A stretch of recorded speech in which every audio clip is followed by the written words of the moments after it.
Hey guys, Carl from Purple Misplaced. Today I'm going to be taking a preview look at a prototype copy of Boblin's Rebellion, the newest game in the Dungeon Drop universe from designer Alexandros Kapidakis and publisher Phase Shift Games. This is a sort of lightweight tableau building, engine building game in which you are taking on the role of these goblins, recruiting new goblins into your sort of employ, training them into stronger versions to go out and gather resources and build the army up to go attack the Goblin King and ultimately score points, as you do in most games. Disclaimer, this is a preview copy that I was given by the publisher for a sort of pre-order campaign that they have coming up. With that said, though, I will do my best, as always, to offer my own honest opinion on the game. Let's head down to the table to see how the solo mode in this one plays, and then I'll meet you back up here to let you know what I think. To set up a solo game of Boblin's Rebellion, begin first by taking the 3 decks of cards, the Mineshaft cards, Ice Cave cards, and Inferno cards, giving them a shuffle, and then placing them out into 3 rows in the play area.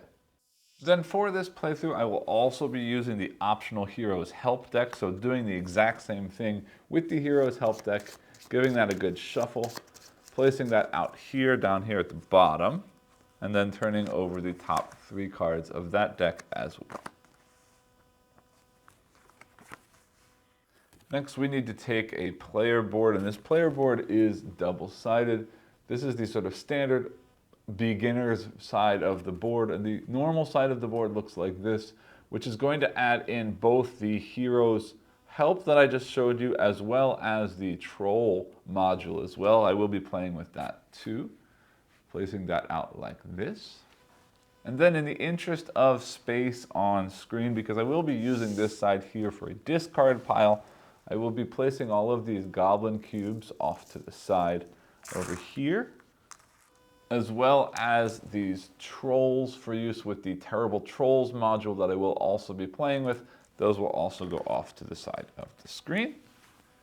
And then finally, for the solo mode, you need to turn over a number of cards from each deck into the discard pile, sort of removing those cards from the game. And the standard setup is removing 3 cards from each deck, so that is how I will play for this video. So again, for each of the 4 decks, I'm going to turn over the top 3 cards into a discard pile. And then finally, to finish setting up our player board, I'm going to take 1 Goblin Cube and place it on the fame track or score track here at 0. And also we will be starting with 1 Stickler, which is the sort of generic, general type of goblin. So I'll be placing 1 cube out there as well. And with that, we are all set up for our playthrough. Boblin's Rebellion is going to play out over a series of rounds until one of these 3 decks runs out of cards and I'm unable to refill a card after I've added it to my tableau. And at that point, or before that point, I need to have scored 27 points, which is the maximum here on my fame track. And if I'm able to hit 27 points before I trigger the end of game by running out of cards, I will have won the game.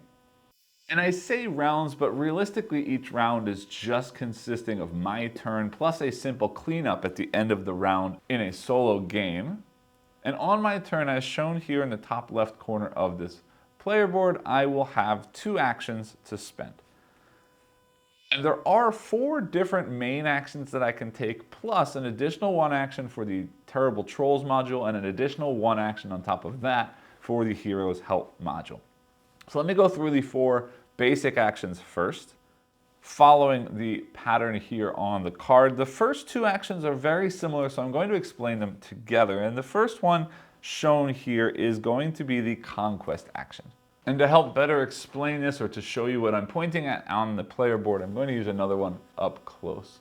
And you can see here from the Conquest action, you're basically seeing a card that's yellow, blue, or red, and that is these 3 cards. Or I guess not really yellow, but sort of gray, blue, red, and that is these 3 cards here. And a Conquest action is basically going to be that I pay whatever the cost is in the top left corner of that card in order to take that card into my tableau. And I'll show that a little bit more detail in just a minute, because the second action, shown here, you can also see those cards, except now you see 3 of them with a white dot on top. And what this means is, instead of Conquest, instead of choosing a card from these 9 cards to add to my tableau, I can instead choose 1 deck draw the top 3 cards in a scout action, and then of those 3 cards, I can choose one of them to then take a conquest action on, meaning choose one of them to pay again the cost in the top left corner to add that card into my tableau. And the ones that I didn't keep then go to the bottom of that specific deck. So again, both Conquest and Scout are going to allow me to add these different rooms or different areas into my tableau to take advantage of what they do. And again, to do that, I'm going to be paying the cost in the top left corner of the card. So in this case, I would just be paying 1 stickler, meaning returning that stickler into the supply to add this card to my tableau. And in this case, I'd be spending 1 of the Screamers plus 1 of any trained goblin to place this card into my tableau. And again, when they're spent, those goblins go back into the supply. And now it's worth mentioning that all of the goblins in the supply are the same. It's just a matter of where they're placed out on my player board that's going to decide what kind of goblin they are and sort of what they are able to do. And you can see here the sticklers and the screamers are sort of on the left side of the card, and these stalkers, slingers, sparklers, and stabbers are on the right side of the card. These 4 groups over here are the trained goblins. So sticklers and screamers are not trained. Anywhere you see a question mark on a card is these 4 groups on the right side of the card. So why am I going to be adding these cards into my tableau? Well, as I add those cards into my tableau, a couple of things are going to happen. First, I'm going to place 1 goblin cube on the leftmost red space on this card. Because every time I use this card, that goblin is going to move 1 space to the right.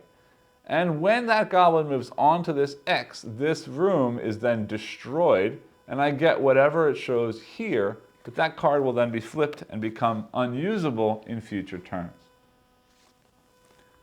And I say I can activate these cards. Well, what that means is most of the time, as one of my 2 actions on my turn, I can spend whatever it shows down here to do whatever it shows on the right side of the arrow. So in this case, I could spend 2 sticklers to train them and convert them into 2 slingers. And again, each time I do that, I would be moving my cube 1 space to the right, and when it hits the X, this room is destroyed, and I get whatever it shows to the right of there. Anywhere you see a crown are fame or points for the game. And anywhere you see a square with a goblin type is basically just recruiting or training 1 goblin of that type. There are also cards like this in the Ice Caves that are going to give me passive abilities. And what this means is anytime a sparkler is trained, usually by opponents in the multiplayer game, but there is no opponent in the solo game. So in the solo game, anytime a sparkler is trained in a turn or in an action, I will then be able to take an additional sparkler or 1 point.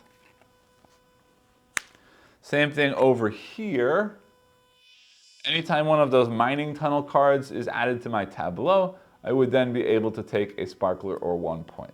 And those are passive abilities, but again, every time that ability is triggered, I will be moving that cube 1 space to the right, slowly working towards destroying that room.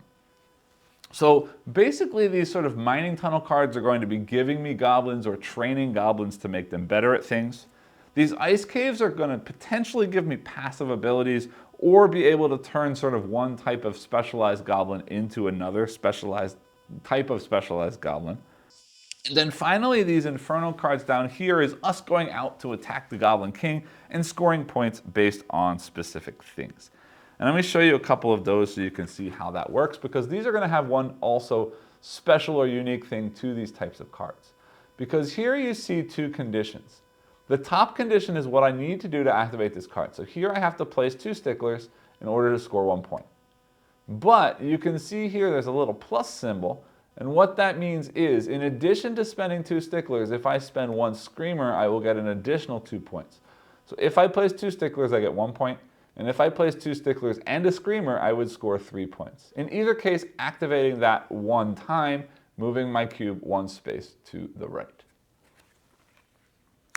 In addition, you'll also see cards like this that are simply going to score on the number of a specific type of goblin that you're discarding.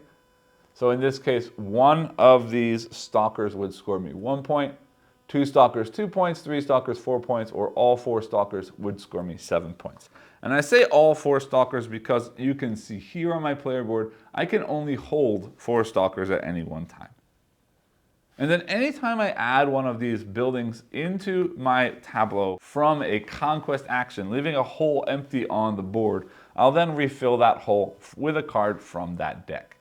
The final regular action that I can do is simply recruiting new goblins. And in order to recruit goblins, as you can see, again printed on this card, I can simply take 3 sticklers or 2 screamers and add them to my player board. Then I mentioned that there are specific actions or specialized actions included with the Heroes Help module as well as the Terrible Trolls module. Let me explain the Heroes Help first, because that's another sort of type of card out here that does get added to your tableau. And how that's going to work is, as you can see in the top left corner of these hero cards, as I'm destroying rooms, I am placing them up here out of the way. And the hero cards all say that I need to discard 2 room cards, destroyed room cards, of different types in order to recruit a hero into my tableau. And that's going to work like just any other action. And when I do that, I'm instantly going to score whatever the points are in the top right corner of that card. And then in addition, each of these heroes is going to give me some kind of special ability, generally a passive ability. But the difference here is that these never get destroyed, so they can continually be used throughout gameplay once they've been unlocked. And looking at the 3 heroes that are out on the board right now, the dwarf says that anytime an ice cave is destroyed, I get to take any 1 trained goblin. I'll skip the half-orc for a minute because that works with the trolls module, and I'll explain that in just a second. The wood elf says whenever I take an action to conquer one of the mineshaft rooms, it costs me 2 less of the stickler goblins. And finally, the half-orc says that if I have 4 trolls on my player board at any time, while I have 4 trolls or more on my player board, I'm going to get an additional action every round. So what does that mean by having trolls out on my player board? Well, if we take a look carefully at the fame track or score track down here at the bottom, you'll see that some of the numbers have a troll face behind them. So here at 4, here at 8, and so on. Anytime that I move my score tracker on or past one of those squares, I'm going to add a troll onto my player board. And I hope you can see here on the player board, there are a couple of different spaces up here in the top left, down here in the middle, right here, and then in each of the intersections of the trained goblins, those are troll squares. And anytime I get a troll, I get to decide where to place it. If I place it out in any of these 4 intersections, it's going to effectively block off 2 spaces in each of those goblin types. So I'll have less space to store goblins of that type. Same thing down here with the screamers. If I place it there, it will block 2 of the screamer locations. If there's a troll here, it means anytime I destroy a building, I get no ability or no sort of effect from destroying that room. And then finally up here, if there's a troll in that top space, it means that anytime I take the conquest action, I have to spend 1 additional stickler goblin in order to do that. And you'll see here that there is one final action when playing with the Terrible Trolls module, and that is, as an action, I can discard any 1 trained goblin of any type to remove 1 troll from my player board and also score 2 points for doing so. So as they start clogging up my board, I do want to get rid of them. And not only do I get rid of them, but I also score 2 points, getting me closer to that final fame that's needed, 27, to win the game. So that's basically it for how the game plays. Hopefully that made some sense, and anything that's still confusing should sort of make itself more clear as I get into gameplay. The only other thing I do need to mention before I start is that in the solo mode, I mentioned that I need to get 27 points before any one deck of cards runs out. And the way that works is at the end of every round, after I've taken my turn and played all of my actions, I'm going to remove the rightmost card from each of the 3 rows and refill, sort of sliding everything to the right and refilling behind it. So every turn I will be losing at least 1 card in each row, potentially more if I do conquest actions and move them into my tableau also. So that's basically it for now. Let's go ahead and get into gameplay, and hopefully any other questions you have will work themselves out as we get into gameplay. So looking at the 3 scoring cards first, this one is scoring points off of sticklers and screamers, which is easy, just requires me to recruit. This one is scoring off of stabbers and screamers. And this one is scoring a lot if I can focus heavily on stalkers.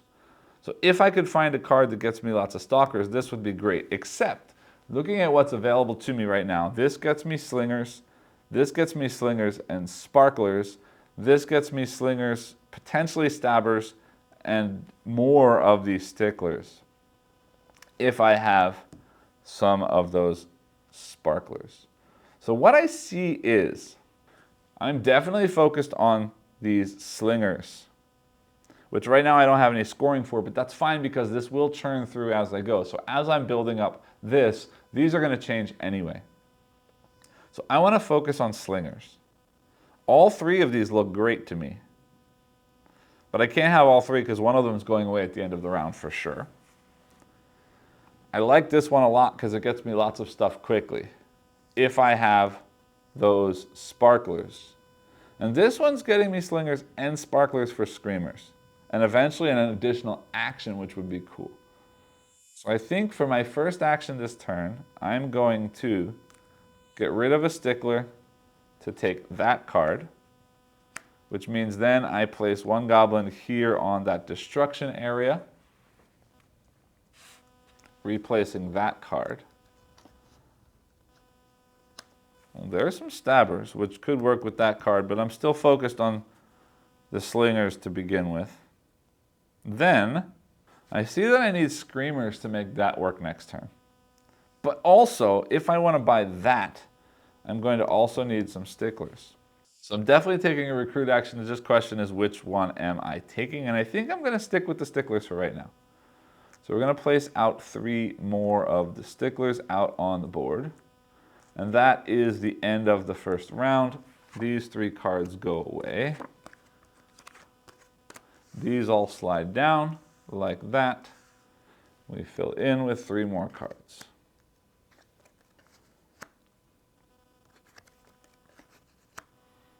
All right, then. Still nothing scoring off slingers, so I'm not worried about scoring right now because I also don't, well, I see here, that's stalkers and stabbers, and this scores 3 points for stalkers and stabbers. I might get that later, but let me take one more turn to get this. So I'm going to spend 2 sticklers to take that card. And we're going to rearrange things a little so I have some space. I may need to move things around as I play. And again, one goblin goes there on the right, or sorry, leftmost square. That gets refilled.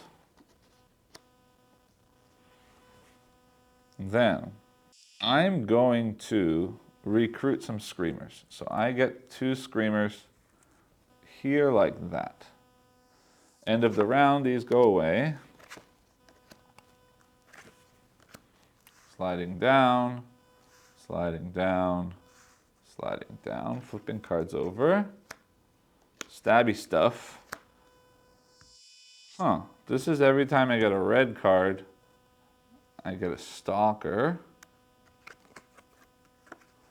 And more stalkers. Okay, so I think I need to, for right now, which is not great, but for right now, I'm going to potentially prioritize this and this, which is different than what I was thinking. All right, so for right now, I'm going to use this stickler, hold on, not stickler, use this screamer and turn that into 1 slinger and 1 sparkler like this. And doing so moves this 1 space to the right like that.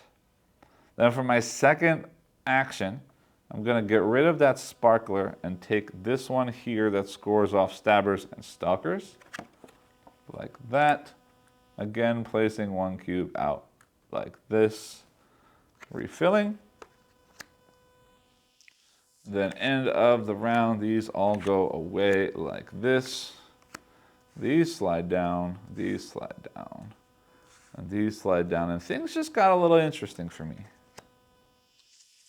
All right, here we've got sticklers going to slingers or stalkers. Here we've got slingers turning into stalkers, which is potentially cool. And now we've got these 2, 3 of anything trained gets me 4 points. Except this one I lose a point if I have any sparklers, and this one I lose a point if I have any stalkers. Those might be nice to have because I'm going to have lots of stuff coming out. But for right now, I only have one stickler. I also spent a sparkler that I should have saved, which is sad. But, I don't love it. I think I want that before it goes away. So I'm going to use that goblin to take this card. And I am running out of space, so I will readjust things in a minute when I need to. Yes. Those, no. This refills there. My second action then is going to be, I'm going to use a screamer to turn that into a stalker and a stabber. Like that. Which slides that one over one. These all go away. These slide down. These slide down. These slide down. And flipping.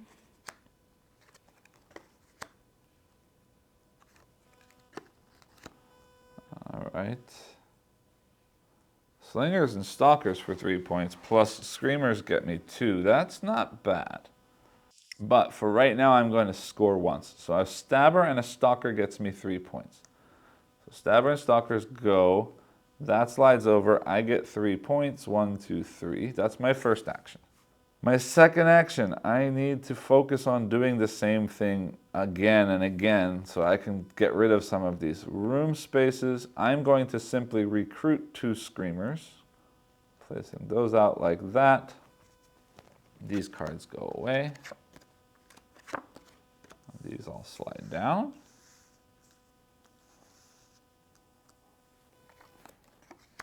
Ooh, that's nice to have. Lots of stalkers, and if I could get that card, not bad. But I don't know that I want to focus on that right now. All right, I'm going to do a bit of confusing stuff, but I'm going to use one screamer here to get a slinger and a sparkler, sliding that over one more time. And I'm going to use another screamer here, down here, to get one stalker and one stabber, like that. Sliding this one over. Again, that's my turn. These go away.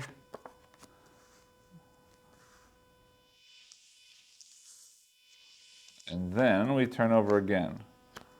Ooh, that's a little bit of everything right there. I still don't have any passives that I love, but I wouldn't mind getting one of this turn. All right, so I've got lots of slinger stuff. All right, let me slide this up, making some space. I'm going to use one of my slingers, because this says any trained thing, to get that card.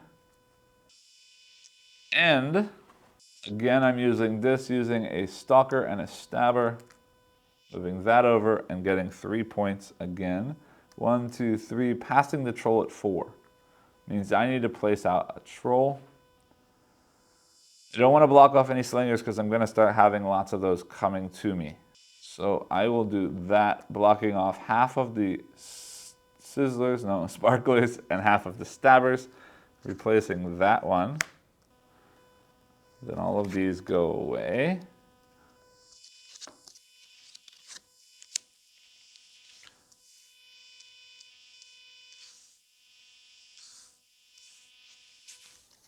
Flip that. Flip that. Slingers and stabbers for 3 points. I don't know about that. But the first thing I definitely want to do is use this sparkler. I needed something else trained. Not yet. Not yet. I'm going to recruit 2 screamers. And I'm going to get rid of a slinger to get rid of that troll, which gets me 2 points and means that immediately the troll comes back again, but that's fine because it did get me points. These all go away. Sliding down like that. Let me flip over again. I'd really love a card that scores a lot on slingers, but I haven't seen one yet, so we'll keep going and see what happens. Then, I'm going to use a screamer to get another stabber and another slinger, like that, which destroys this room. So this card, Goblin goes away, and this flips over, and I'm just going to store my destroyed things right here for now. If I need space, I'll put it off screen. And then, because I did that, I get one additional action. So I still have 2 actions left. My next action is I'm using 2 sparklers because I need 1 trained and then 1 sparkler to make 2 slingers like that, a stabber, and 1 more stickler like that. And doing that, this slides over 1. Then I still have space for stuff, so I am going to use this screamer as my 3rd action to do that, which gets me a stalker and a stabber. And because I did that, I also destroyed this card, which gives me another additional action. So I've got 1 final action left. And with that final action, I'm going to use a stabber and a stalker to do this, getting me 3 more points, 9, 10, 11. And that destroys this card, which turns that into a sparkler, like that. He goes there. Now I do have 2 cards of different types, so on a future action I could use that to get a hero. But that's the end of that round. These all go away. That's a big one because of those extra actions. Slide down, slide down, slide down. Flipping new ones over. Like that. Now, a couple of things I need to pay attention to. This one is nice because it lets me score on 3 of anything, and I lose points for stabbers, but I'm not super focused on stabbers, except I get 1 here. I'd love to find a way to get more of the stalkers, so it might be worth grabbing that card. I also wouldn't mind getting rid of a troll because why not? All right, so I'm going to use 1 stickler to take this card, which puts a goblin there. And yeah, I might as well use, I don't have any need for stabbers. I'm going to use that stabber to get rid of that troll, which gets me 2 points again, which means I do cross 1 more troll. I'll put him back out in the same space, like that. This card fills in here. We're going to remove some cards like that. Slide these down. Flipping over. Ooh, that would have been nice. Stalker, stalker, instead of the one I just got. This would have been nice to have earlier. Destroying cards lets me get stuff. 2 of anything gets me 2 points, and if they're different, I get an additional point. That's cool. Then, looking at these guys down here, I could throw something away to get those. It's worth it for the points in the corner, but I don't know how many blue cards I'm going to be destroying because I haven't bought any ice caves yet. I also don't know how many more of these I'm going to be getting before the end of the game if it's worth saving money on them. So I want to focus on my engine for a minute. I've got lots of slingers, but nothing else. To do this, I need sticklers. To this fully I need screamers. So I think this turn, it's kind of a waste, but I'm just going to recruit twice. I'm going to get 3 sticklers and 2 screamers, like that, and get rid of this stuff. Sliding these, sliding these, and sliding these like that. New cards come out.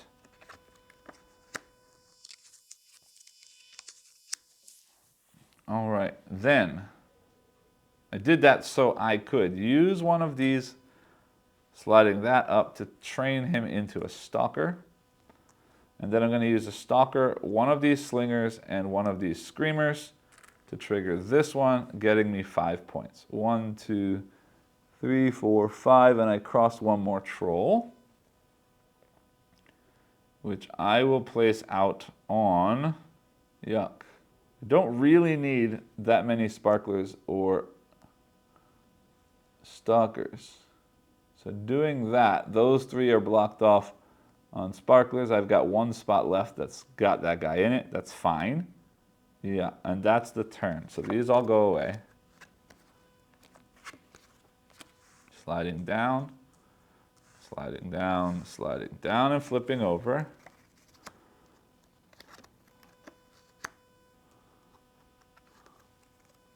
Like that. Now, I'm at 18 points. I need 9 points to win. I can do this 2 more times, that's a win. 5, 6, 7. And then find another way to get 2 points. All right, let's do what we can do. I've got 2 swingers left. I need some stalkers. I'm going to need some screamers, but I think we've got this. Using a stickler, sliding this over gets me a stalker, like that. Then using a stalker, a slinger, and a screamer, pushes this over one more time, gets me 5. 1, 2, 3, 4, 5. And I did cross one more troll there. So I'm going to place one more troll. Do I think that I'm buying any more things? Potentially not, because if I can trigger that one more time, that's it. So I'm going to put a troll there just because. Although, realistically, I think I win anyway. But let's do this. This goes away, this goes away, this goes away. They slide down, and they slide down like this. Flipping over 1, 2, and 3. And I'm actually going to win the game right now. I am 4 points away from winning. So any trained goblin will let me remove a troll for 2 points. 1, 2, and I could do that again, but just because I'm going to then use 2 different cards like this, discarding them, which lets me take any of these. I only need 2 points, so whatever. I'll take the dwarf, gets me 2 points, and with that, I have hit 27 points, and none of my decks have run out, so I did officially win the game. Now, looking at the decks, the smallest deck left is this mining tunnel deck with 4 cards remaining like that. Now, it is worth mentioning the book does point out that if you want an increased challenge on the game, you can discard more of these cards to start in sets of 3. So if I had done one more difficulty level up, I would have finished with only 1 card. And I'll talk more about that in my final thoughts, but realistically, I think that second difficulty level is sort of where I'll sit for this game. Now, while I'm here, I do like to take a look at components. This is a preview copy of the game. I'm assuming it's pretty much finished, but I'm not going to comment on the quality of the cards except to say that they're very glossy, shiny cards. They're nice quality, but I don't want to say anything more than what I know because they might be linen finished, they might change up somehow in the final game. But judging that these are pretty much the same as the cards that are in the Dungeon Drop game, and I talked about them there, and they are nice cards. Again, glossy, shiny, pretty good quality cards. That's basically all I'm going to say because I don't know if they're going to change at all before the finalized game goes out. The cubes here are just cubes, but they've got these, and I'm going to try and show you as best I can. Not all of them are facing the camera, but they've got these really, really awesome faces drawn on them, and the game does actually come with extras of these. If you don't have the deluxe version of Dungeon Drop and you want some faced goblins and trolls to use in your copy of Dungeon Drop, this game will actually come with extra cubes, and I think that's really, really cool because they do look really cool. Yes, they're just cubes, but they do represent goblins and trolls, and physically they are goblins and trolls, so yay, I love it. The player board, again, I can't comment on material quality because I don't know if this is finalized. It is a little thin and a little flimsy. Things can get knocked around, but I'm not expecting any dual layer stuff in this game because that's not the kind of game it is. It definitely works visually. Everything makes sense. All of the different actions are shown right there on the board. Everything has a spot. Everything is described in such a way or shown in such a way that everything makes sense. And it's very useful player aid, player board that for you to use during gameplay. So I got to give it thumbs up for that. It is very useful, despite being just a sort of bendy piece of card. Otherwise, the other thing I like to look at in these games is the artwork, and the artwork's been on the screen this whole time.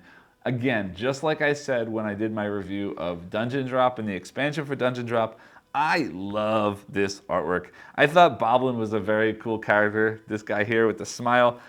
One of the heroes in the original Dungeon Drop game. Boblin's a great character, and I love to see him getting more love here in this game. Just looking at more of the heroes, because I think that's easily where the artwork shines here. I love the character design in these games.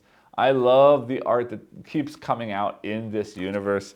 All of these different tunnels. Now, granted, each of these 3 cards, they all look exactly the same aside from the iconography.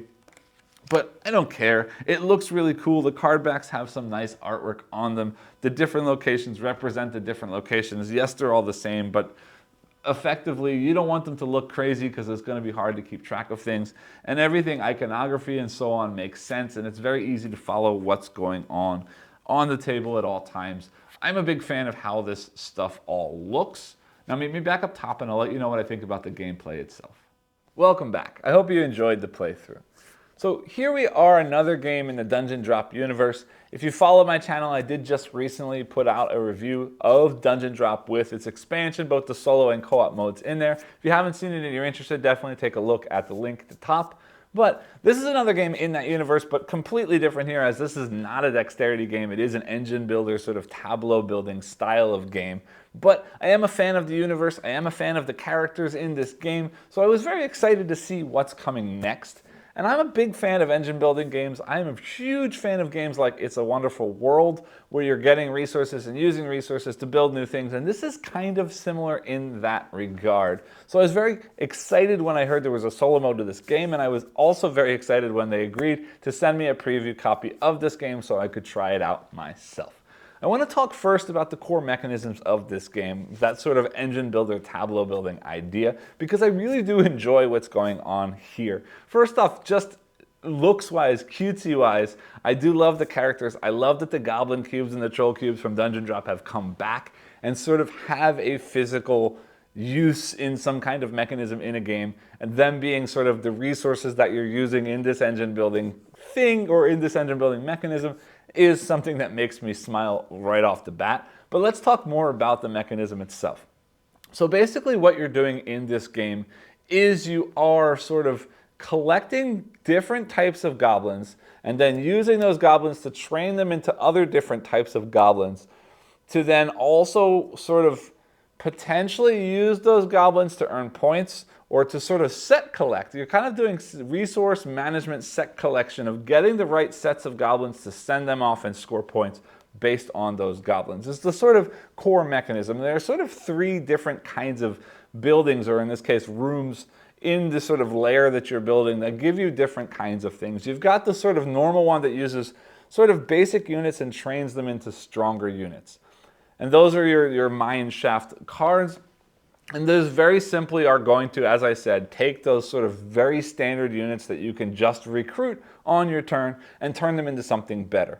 Then your next level, this sort of ice cavern level, is going to sometimes take those trained things and turn them into different kinds of trained things, but more often than not, they're also going to give you passive abilities that automatically do things based on other things that are happening in the game. So this is another unique twist on these cards, is that it's not just do this, get this, do this, get this, but now you've got something that's running in the background, do this, get this, and then because of this, also get something else. And I really think that's a cool idea. And then you've got the third level, which is ultimately the point of the game, is that you're trying to make certain kinds of sets based on the bottom row of cards. You're trying to make certain sets of goblins to then send off on quests against the Goblin King to score fame, right? And this is the sort of core driving mechanism of the game, is the set collection. Well, first, getting these cards, but then using the set collection of specific types of goblins to score points. So everything that you're doing is sort of a culmination to get to those red cards at the bottom, because that's what's scoring you points, and scoring points is how you're going to win the game. So I have to figure out, these are the available scoring sort of goals that I can pick to add to my tableau. And then from that, which of the other cards above am I going to then also add into my tableau to get this engine running, that this makes this becomes this, plus this, and this plus this, and then something else makes points. And I have to keep churning this to get points, which is cool already because that's a fun little engine builder. Nothing too sort of complicated going on, but that's a fun little engine builder. Get this, turn them into this. Get this, turn them into this. This plus this becomes something else. This plus something else becomes points. This is a fun, churning, interesting sort of build up this sort of mechanism running to score points towards the end of the game. But then there's some extra twists thrown in. Because we've got goblins here, and goblins are not very trustworthy, I guess. As they're doing things, they're careless, they're reckless, they're destroying things. And this is a really unique and interesting twist to the game. I don't want to say too unique because there may be other games that have done this. I'm sure there are games where your engine has to sort of reset or regrow as you play, but I love thematically how it's done here as well. The fact that after you use each of your cards a few times, they go away. So I can't just build an engine that then runs for the rest of the game and gets me everything I need until the end of the game is triggered and I win. Because after a couple of times, it's gone. And the more strong thing, or sorry, the stronger things, the more point gaining things are going to disappear potentially faster. They may only go 2 tries instead of 3 tries or 3 activations. So you do have to focus on not just setting up an engine, but setting up an engine and then maintaining that engine. I have these things that feed to this thing that feeds to points. Well, when this thing goes away, now I've lost this chain, so I need something else that fills in that hole. Or maybe that supply, that source at the start of my engine is disappearing. Well, now I need to find something else to supply that same thing so I can finish scoring that chain at the end of my chain, right? It's really interesting idea that I'm not just building, but I'm also maintaining this engine as it's running. And I think that's really, really cool. And if that was all that was in here, I'd be happy. But now there's more sort of modular stuff you can throw on. There's the heroes. And the heroes are cool because the heroes are something extra that only happen if you're able to destroy rooms. Well, now this thing that was a bad thing, that your engine is getting broken, now could potentially become a good thing, because as rooms get destroyed, you're then also getting something out of it. If I have 2 different kinds of rooms that are destroyed, I can trade them in for a hero, and that hero is giving me another ongoing ability that gets me extra stuff outside of the normal engine that's running, which is very, very helpful. Plus, just the fact of buying that hero card gets you points that go towards that final point total. So that's a fun little twist. And then on top of that, now we've got these trolls, these terrible troll module that you can put in there. And this is cool because as your engine works, and as your engine ultimately makes points, as you're making those points, which is working your way towards the end of the goal or the end goal of the game, at certain thresholds, trolls are coming. So by doing good, I'm triggering something bad. And that something bad is blocking up my sort of base, my ability to store things, or my ability to do things efficiently or well, right? I may have to spend more goblins. I may not be able to get the destruction bonus. I may not be able to hold as many trained goblins in my sort of player area. These trolls gum up the works. They get in the way. But again, everything in this game, with the good comes bad, with the bad comes good. So these trolls are gumming up the works, but if I use trained goblins, I can chase them off. And chasing them off is a good thing. I get fame for chasing away the trolls. So they are a bother. They do get in the way, but while I'm running this engine, I can occasionally pull something out of that engine and say, go away, trolls, and then my engine continues to run smoothly. So not only are we dealing with an engine that needs to run, not only are we dealing with sort of re-adding pieces into that engine to make sure that it continues to run in some meaningful way, now we've got these sort of things that are mucking up the engine as it's running, and I've got to sort of clear them out before they bring everything to a crushing halt. And the sort of combination and the interplay of all of these things really is a whole lot of fun because there's a lot of stuff to think about, but the game never gets heavy. It's not overwhelming. And this is something that I could easily pull out and play with a family, my family, some kids, not little kids, but kids who are gamers that like to play games. This is playable. This is definitely family level, maybe family level plus. There's some stuff going on, and maybe you won't use the trolls and the heroes when you play with a new player, but ultimately there's nothing here that's too overwhelming or too super crunchy. But the decision space still is a lot of fun and a lot of stuff to think about and a lot of different pathways to build your engine to make it do something well or make it do something, successfully or efficiently to score points in the game. So as far as the mechanisms, as far as the game itself is concerned, I really enjoy what's going on here. The sort of light to medium weight works here. The engine building is fun. This idea of sort of refreshing and continuing to maintain that engine is a lot of fun. So let's talk about the solo. The solo for me is a sort of mixed bag, and that's because I do enjoy playing it as much as I do because I enjoy the mechanisms in this game. But so far for me, this solo has been pretty easy. I haven't yet lost the game in this solo, at least starting with the normal setup of 3 cards discarded before play. When I first started playing this game, I was ending the game with like 1 card left, so it was very close. But now I'm getting to like 4 or 5 or 6 cards at the end of the game. So yes, there is the ability to increase the difficulty by discarding more cards at the start and sort of shortening my term, my length of time that I have to complete that 27-point threshold. But I haven't played this game multiplayer yet, but I can see that this game is going to shine much more multiplayer because in solo, it's all about hitting that 27 points. And you've got a timer, sure, but it seems to me like right now that timer is pretty much good enough as long as you're paying attention to hit that 27 by the time that, or before that timer runs out. But see, in the multiplayer game, that timer doesn't exist. That timer is everybody else at the table. So now it's a race. And now you're racing to see who can more efficiently do the things that need to be done to sort of get to that 27 points first. And not only that, but the people that you're interacting with are potentially going to draft out or buy out spaces or rooms in the game that are things that you might need to make your engine work. And if they take that card, then that's fine. I mean, you can't do what you need to do and you got to pivot and try something else. In the solo game, that doesn't really happen much. It can happen because, again, you're always discarding the rightmost card, but the rightmost card is not necessarily a card that you need to have. And if it is, you can generally pivot enough that you can make sure you get the cards that you want before the ones that you want get taken away by that every round clear. So definitely I think that this game is a whole lot of fun to play solo.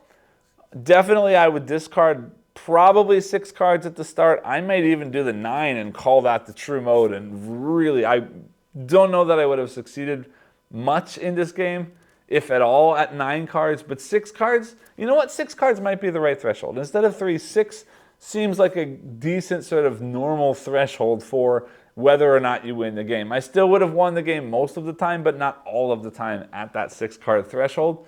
But even still, I just wish there was one more something in solo. Because that one more something in solo is just enough that it could sort of push it to great. Particularly the trolls maybe in solo, the 2 points per troll seems like a lot of points. Because if I'm spending time getting rid of them, I'm also scoring for that. So that's not really a time crunch anymore because it's giving me points for doing the thing that's stopping the time or that's crunching the time, if that makes sense. So maybe in the solo mode, the 2 points per troll could just get sort of put to the side and forget about that.